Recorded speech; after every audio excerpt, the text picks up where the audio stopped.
Hello again. So in today's video, I'm gonna talk to you about how to relax and recharge. Yeah, that's a very, very, very long topic that I think for us women is not as easy approach as for men. But I'm gonna tell you what kind of helps some of the moms that I'm working with and what are the things that I normally use in order to kind of be like a day breaker thing. And then what are the non-negotiables to negotiate with your husband or with a partner or with the babysitter. What I mean by that is that sometimes negotiating is not for your partner, your husband to take care of the kids, but for them to help you or give you a go green light to get a babysitter to handle this, okay, for you. And it's super important, especially if you're a mom that lives abroad and doesn't have parents, grandparents to take care of the kids, okay? So, first of all, relaxing, recharging. Activities that you could try are very personal because it has to be something that truly recharges you. It cannot be something that is a relaxing activity that you find might be relaxing, but in order to find the time to do this, you're more stressed. Okay, so it needs to be truly something you feel like this is just grounding activity. You feel good after this. I'm gonna give you some examples, but it is up to you to find or to think what used to be that thing that gave you this sort of peace of mind. Okay, so some of the activities would be walk in the nature. It could be a hot bath. It could be a massage. It could be a hot shower.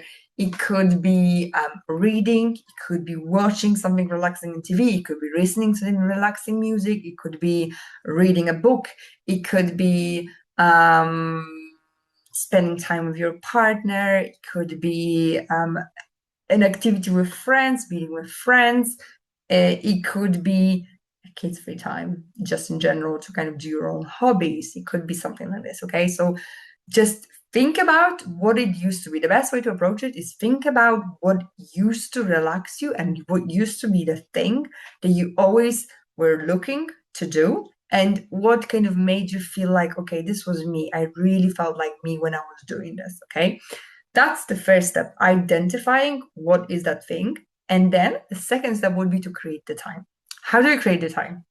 Well, it starts with the conversation with your partner because if you are the one or the mom that always takes care of the kids and always is the one that kind of comes back from work and have to do all the kids stuff, etc., then probably it's the time to think to sit on your partner in a non-judgmental and very, very subtle way, telling him, listen, I know it's tough having the kids, but we need to make sure that I have some time for myself as well to recharge me because I am just getting burnt out. It's almost like having a job that you never go on vacation or you never kind of stop. Just we can continue like this for a certain period of time, but then after we cannot. Okay. So um the things that I would consider as non-negotiable would be once a month, finding a time that you spend with your partner kids free. Okay. The way to engineer it would be either finding a babysitter or getting your parents if they live close by in a way like in the other city to come over and just take care of the kids, or maybe finding some.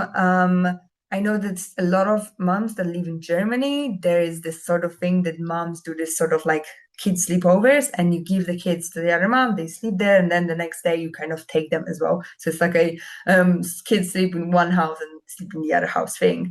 And that is perfect because you have time to do something with your husband in that time. Second thing, have at least one, let's say one meeting a month with your friends, okay? Whether it is, and preferably in the evening, not during the day, whether it is going out for drinks, just catching up with your friends, just completely free time, kids and your husband time, okay? Then the next one that I would consider non-negotiable is that little hobby of yours that you negotiate around 1 hour a week for yourself to do something that you haven't been able to do since the kids are here, and that was so relaxing and so important to you before then. Okay. So those are the three things that I would consider non-negotiables. And then recharging activities would follow into this sort of like, okay, non-negotiables, we have non-negotiables, but then we think about what was the thing to recharge us, etc. I feel like I went off the topic a little bit, but you know what I mean. So like a recharging activity needs to be true to you. It cannot be the book kind of scheduled sort of thing to do because that's just not going to work. You're not going to find the time to do it. Awesome.